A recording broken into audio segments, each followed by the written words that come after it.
As-tu une révélation de Dieu? Aujourd'hui, nous verrons la suite de ce message de l'Éternel. Troisième partie.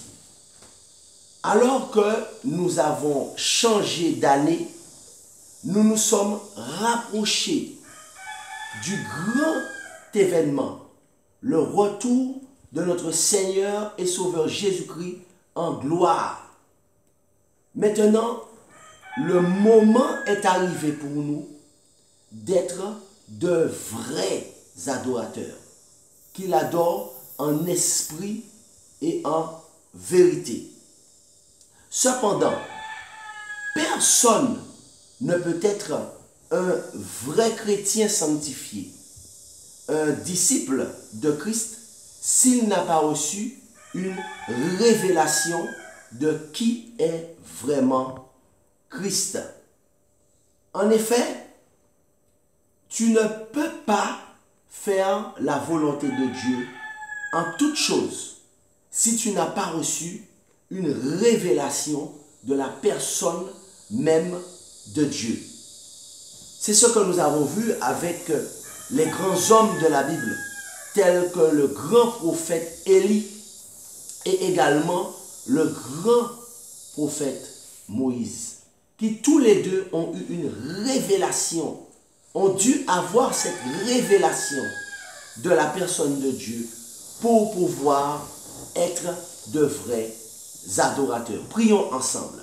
Notre Dieu, notre Père, alors que tu es sur le point de nous révéler, de te révéler à nous, veuille, Père éternel, ouvrir notre intelligence et nous aider à comprendre ce que tu veux nous faire comprendre aujourd'hui. Au nom de Jésus-Christ, Amen. As-tu une révélation de Dieu? En effet, celui qui n'a pas reçu cette révélation de Dieu, eh bien, il ne connaît pas, celui-ci ne connaît pas la sainteté de Dieu. Et il va faire les choses à cause de la tradition. On m'a dit, donc je fais. Il va faire les choses sans conviction. Et quel sera le résultat? Le résultat sera vraiment catastrophique parce qu'il n'aura pas de réserve d'huile pour entrer dans la salle de noces. Donc, as-tu eu une révélation de Dieu comme Jésus le veut, le désire pour toi? Parce que personne, en effet, personne ne peut servir Dieu s'il n'a pas reçu. Personne ne peut être un disciple de Christ s'il n'a pas reçu une révélation de qui est Christ. Personne ne peut être un chrétien, un vrai chrétien, s'il n'a pas reçu une révélation de qui est Dieu. Alors, que dois-tu faire pour recevoir cette révélation? Le Seigneur te le dit aujourd'hui par le Saint-Esprit. Moïse lui-même, qu'est-ce qu'il a dû faire pour pouvoir recevoir cette révélation? Il a dû s'isoler, il a dû se rendre dans le désert. Le désert représente un lieu inhabité. Représente quoi? Représente le jeûne, la prière. Ce début d'année est un temps propice pour rentrer dans une période de jeûne et de prière. Le désert représente le jeûne et la prière, la consécration à Dieu. Nous devons nous éloigner des choses terrestres pour nous retrouver seuls avec Dieu, dans la présence de Dieu. À ce moment-là, Dieu va se révéler à nous. Je dis gloire à Dieu pour cela. Si nous sommes sincères, nous aurons cette révélation de Dieu. Nous connaîtrons sa sainteté et nous saurons ce qu'il attend de nous et nous saurons comment nous devons nous approcher de lui lorsque nous prions. En effet, personne ne peut vraiment être un vrai disciple de Dieu, un vrai adorateur, qu'il adore en esprit et en vérité, s'il n'a pas reçu une révélation de qui est Dieu. Nous allons voir dans la Bible aujourd'hui 2 hommes de Dieu. Il y en a plusieurs, mais nous allons nous cantonner aujourd'hui à 2 exemples d'hommes qui nous ont montré l'exemple, qui ont reçu cette révélation de Dieu. Bien sûr, nous avions parlé de Jésus-Christ, qui a été conduit dans le désert, nous a donné l'exemple après son baptême d'eau, et qui est resté 40 jours dans le désert, c'est-à-dire dans la prière et dans le jeûne. Les 40 jours de prière de Jésus, pour pouvoir recevoir cette révélation de qui est son Père, pour pouvoir nous donner l'exemple d'être un vrai adorateur. Mais nous allons parler aujourd'hui d'un homme, de Moïse, qui a été le grand serviteur de Dieu que Dieu a choisi pour conduire son peuple de l'Égypte à la Canaan terrestre. Aujourd'hui, le Seigneur est en train de conduire son peuple du monde de péché, l'Égypte, à la Canaan céleste. Alléluia. Moïse, lui, il a été dans le désert. Dieu l'a conduit dans le désert afin qu'il puisse recevoir cette révélation de qui est Dieu. Alors qu'il était le leader que Dieu avait choisi pour conduire son peuple dans la Canaan terrestre. Qu'est-ce qui s'est passé? Dieu l'a conduit dans le désert, c'est-à-dire dans la prière, dans le jeûne. Il était seul avec son troupeau et il passait du temps en communion avec Dieu pendant des jours et des jours, plus que 40 jours. Alors, qu'est-ce qui s'est passé? Quand il a rempli cette condition, n'est-ce pas? Il est entré dans la prière tout seul avec Dieu. Alors, il s'est retrouvé devant le buisson ardent. Il s'est retrouvé devant le buisson. Dans Exode chapitre 3, nous lisons, Moïse dit, je veux me détourner pour voir quelle est cette grande vision et pourquoi le buisson ne se consume point. L'Éternel vit qu'il se détournait pour voir. Et Dieu l'appela du milieu du buisson et dit, Moïse, Moïse. Il commence à entendre la voix de Dieu. Il a une première révélation. Ça veut dire qu'il entend la voix de Dieu pour lui-même. Parce qu'il est dans la prière, il est dans le désert. C'est-à-dire le lieu de l'isolement seul avec Dieu. Il est dans la prière, il entend la voix de Dieu. Alors, qu'est-ce qui se passe? Moïse répondit, me voici. Maintenant, lorsque tu te retrouves devant le buisson ardent qui est Dieu lui-même, n'est-ce pas? Eh bien, Dieu va se révéler à nous. Alléluia. Lorsque tu es dans la prière, dans le jeûne, devant le buisson ardent qui est Dieu lui-même, Dieu va se révéler à toi. Lorsque nous sommes devant ce buisson, Dieu va se révéler à nous, n'est-ce pas? Alors, quelle est cette révélation de Dieu? Que signifie, as-tu une révélation de Dieu? Que signifie Dieu va se révéler à nous? Cette révélation peut être un homme rempli du Saint-Esprit à qui Dieu va donner un message de sanctification pour ouvrir les yeux des chrétiens, n'est-ce pas?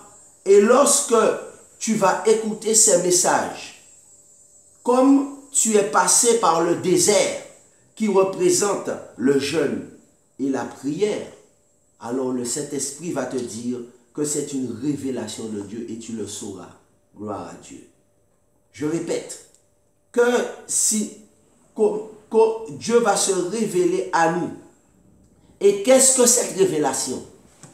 Puisque tu es passé par le désert, en ce début d'année, tu as prié, tu t'es isolé, tu es rentré dans une période de jeûne et de prière, de consécration à Dieu. Alors à ce moment-là, tu es prêt à recevoir la révélation de Dieu. Et la révélation de Dieu sera quoi? Sera un homme rempli du Saint-Esprit à qui Dieu va donner un message de sanctification pour ouvrir les yeux des chrétiens. Et lorsque tu vas écouter ces messages, puisque tu es passé par le désert qui représente la prière, alors le Saint-Esprit va te dire que ce message que tu entends est une révélation de Dieu et tu le sauras. Je dis gloire à Dieu pour cela. Mais à ce moment-là, qu'est-ce que tu vas faire quand tu vas recevoir cette révélation? Qu'est-ce que tu vas faire? Dieu fait sa part pour te sauver. Dieu est en train de faire tout ce qui est en son pouvoir pour te sauver, pour que tu sois un vrai adorateur, un chrétien sanctifié, un vrai disciple du Christ. Alors que Satan déploie tous ses efforts pour pouvoir marquer les hommes, détruire la planète, écraser les hommes et les pays. Dieu est en train également, par amour pour l'humanité, de tout faire pour sauver également les humains. N'est-ce pas? Mais Dieu est un gentleman, il ne force pas. Qu'est-ce que tu dois faire pour recevoir cette révélation? Eh bien, il faut obéir. Il faut obéir. Et là encore, Dieu nous a donné l'exemple. N'est-ce pas? Dieu nous a donné l'exemple. Jésus a été tenté dans le désert et il a dit quoi? Il est écrit, il a obéi. Et il a reçu la révélation et il a obéi. Moïse également a été dans le désert. Et qu'est-ce qu'il a fait? Il a obéi. Qu'est-ce que tu dois faire? Tu dois obéir. Lisons ce que tu dois faire. Exode chapitre 3, verset 5. Verset 4. Moïse, Dieu appela du milieu du buisson et dit, Moïse, Moïse, il répondit, me voici. Verset 5. Dieu dit, n'approche pas d'ici. Ôte tes souliers de tes pieds, car le lieu sur lequel tu te tiens est une terre sainte. À quoi dois-tu obéir? Dieu te dit ce que tu dois faire. Dieu te dit à ce moment-là, ôte tes chaussures. Tu dois obéir à Dieu si tu veux recevoir cette révélation de qui est Dieu.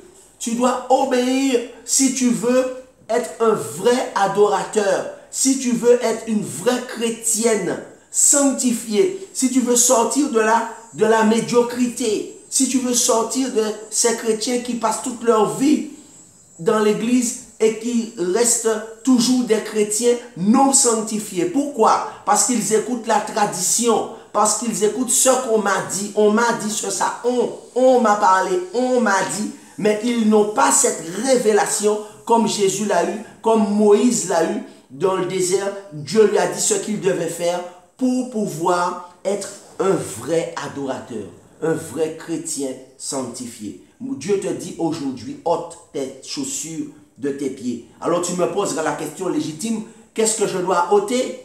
Qu'est-ce que signifie ôte tes chaussures? Alors ôte tes chaussures, à ce moment-là, il faut obéir.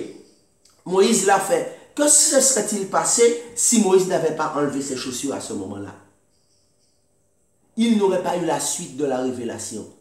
Dieu ne lui aurait pas parlé.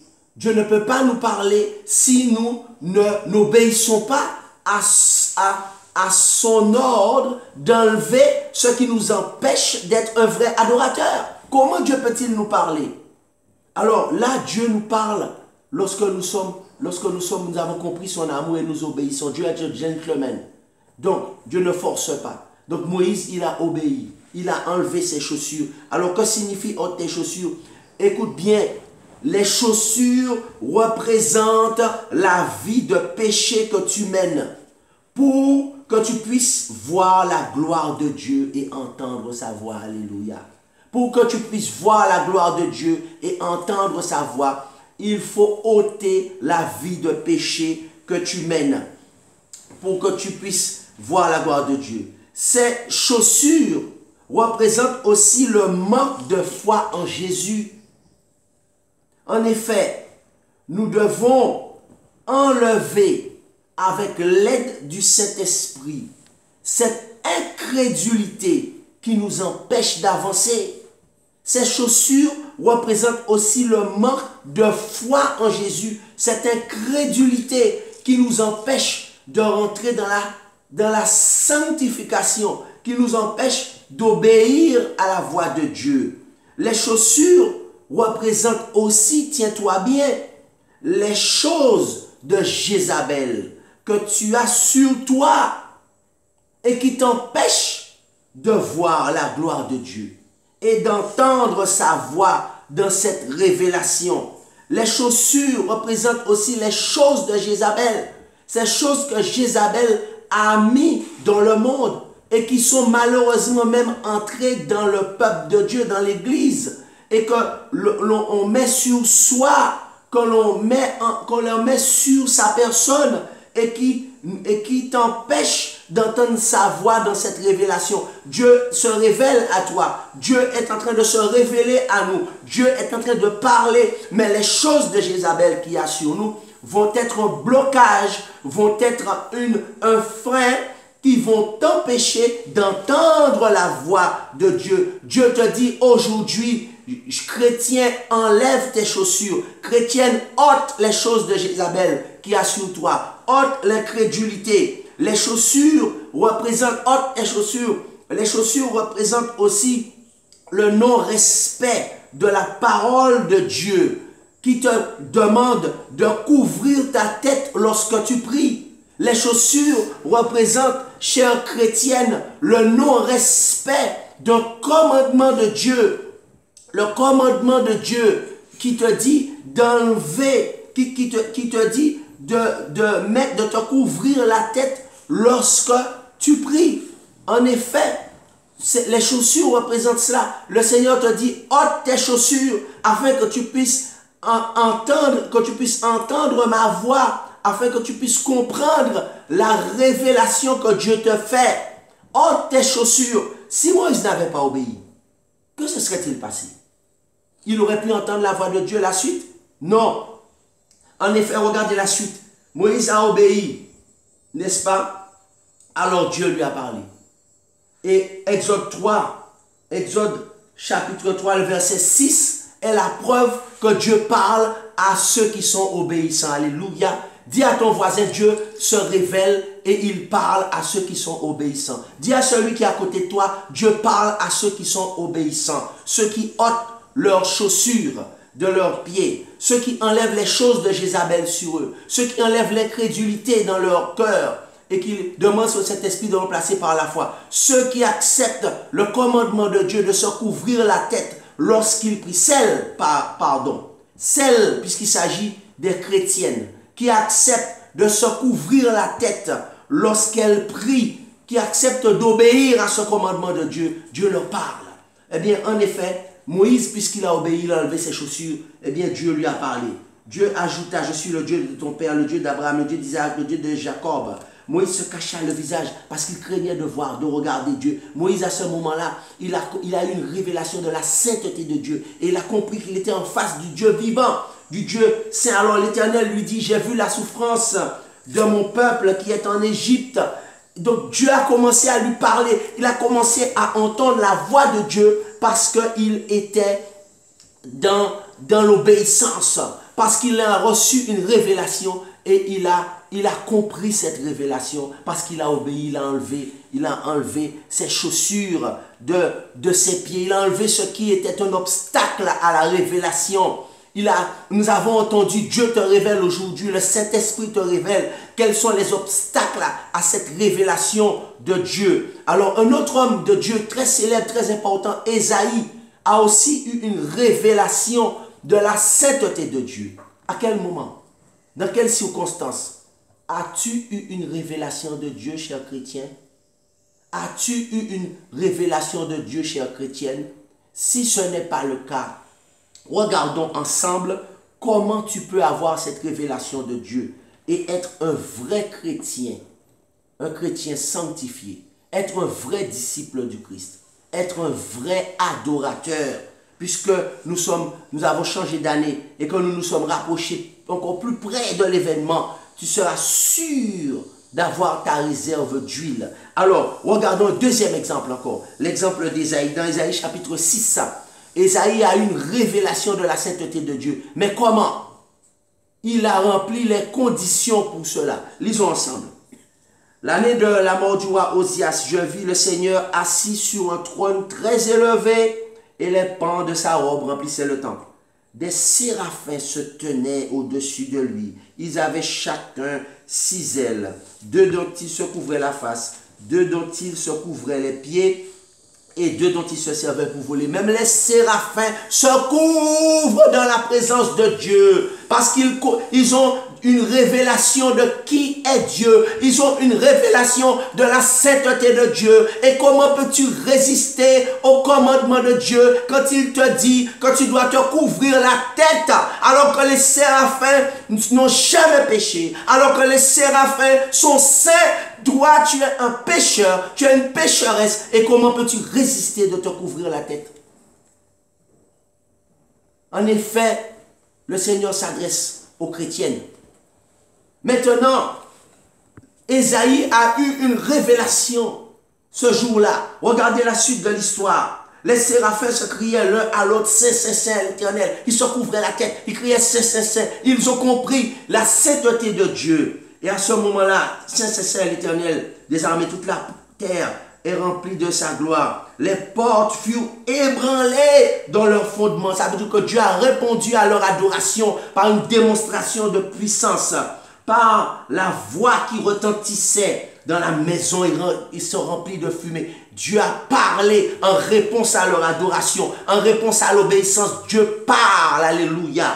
En effet, au verset suivant, Ésaïe chapitre 6 et verset 4, 5. Alors je dis malheur à moi. Quand tu as une révélation qui est de la sainteté de Dieu, tu comprends qui tu es.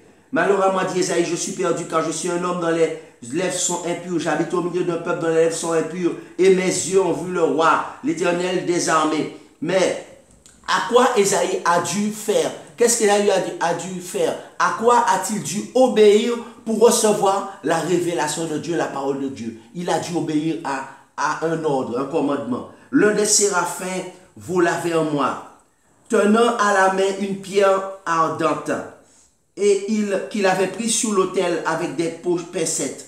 Il en toucha ma bouche et dit, ceci a touché tes lèvres, ton iniquité est enlevée, ton péché est expié. Question, chers chrétiens, si Ésaïe avait refusé que l'ange pose sur sa bouche le charbon ardent, aurait-il eu une révélation de Dieu? Est-ce que Dieu lui aurait parlé? Est-ce que Dieu lui aurait dit ce qu'il doit faire?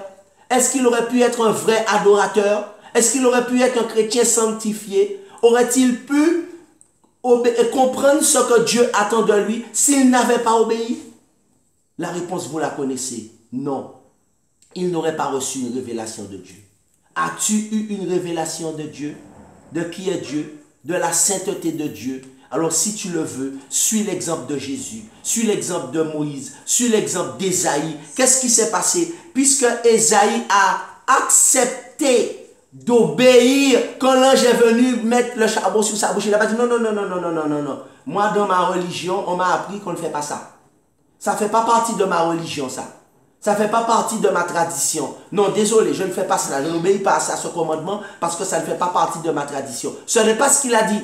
Il a dit, Seigneur, si c'est toi qui veux me parler, vas-y, fais ce que tu me demandes. Je fais ce que tu me demandes. Et l'ange a mis le charbon sur sa bouche. Et qu'est-ce qui s'est passé à ce moment-là? Lisons dans Ésaïe chapitre 6 et le verset 8. J'entendis la voix du Seigneur. Alléluia. Dis Alléluia. Dis Alléluia. Dis Alléluia. J'entendis la voix du Seigneur. À ce moment-là, il entend la voix de Dieu. Voilà pourquoi beaucoup d'entre nous, nous n'entendons pas la voix de Dieu. Nous n'avons pas reçu une révélation de Dieu. Nous ne recevons pas les révélations de Dieu. Ne serait-ce parce que nous n'avons pas obéi au commandement de Dieu qui nous dit enlève quelque chose dans ta vie. Enlève les chaussures dans ta vie.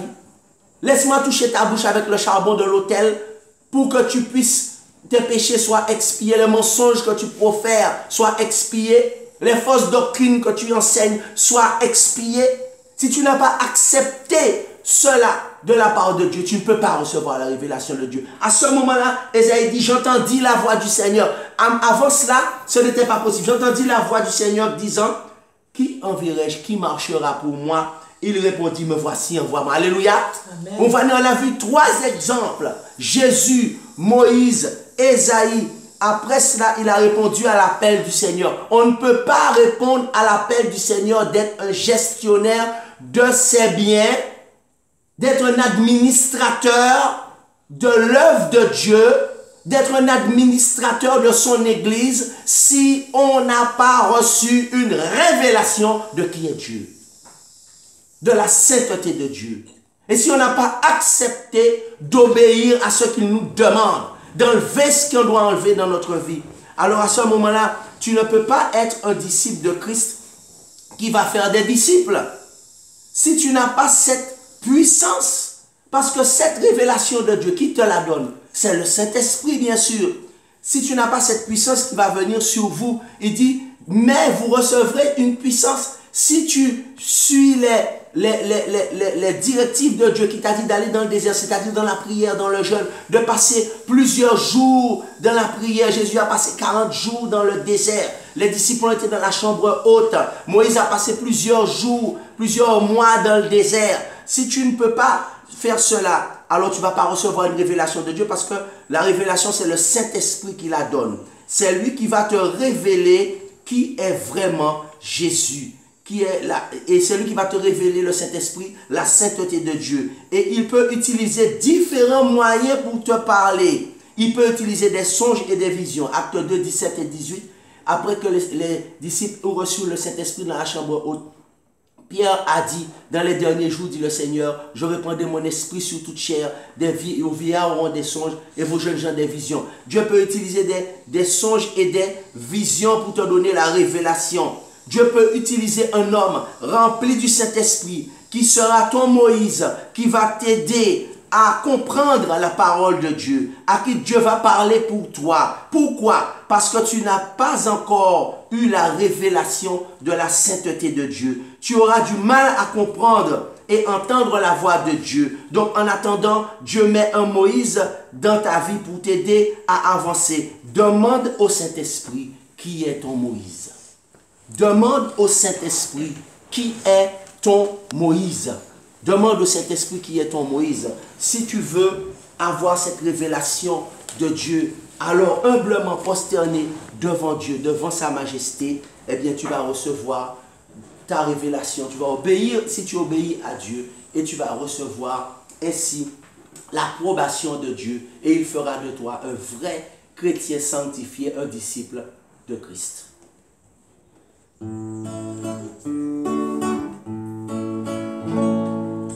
Humblement prosterné, Seigneur, devant ta majesté, je veux implorer ta faveur d'un cœur unifié.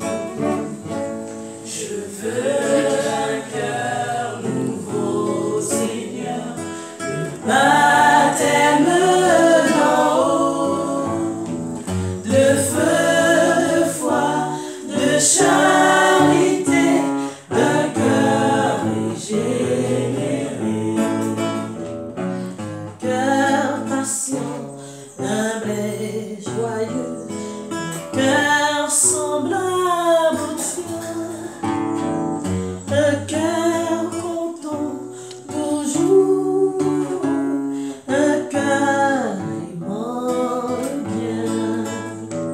Je veux un cœur nouveau, Seigneur, le baptême d'en haut, de feu, de foi, de charité, un cœur régénéré, carrément ta volonté, vrai droit, prêt à servir, un cœur soumis, plein de bonté, un cœur sachant souffrir. Je veux un cœur nouveau, Seigneur, le baptême d'en haut, de feu, de foi, de charité, un cœur régénéré. Je veux un cœur nouveau, Seigneur, le baptême d'en haut, de feu, de foi, de charité.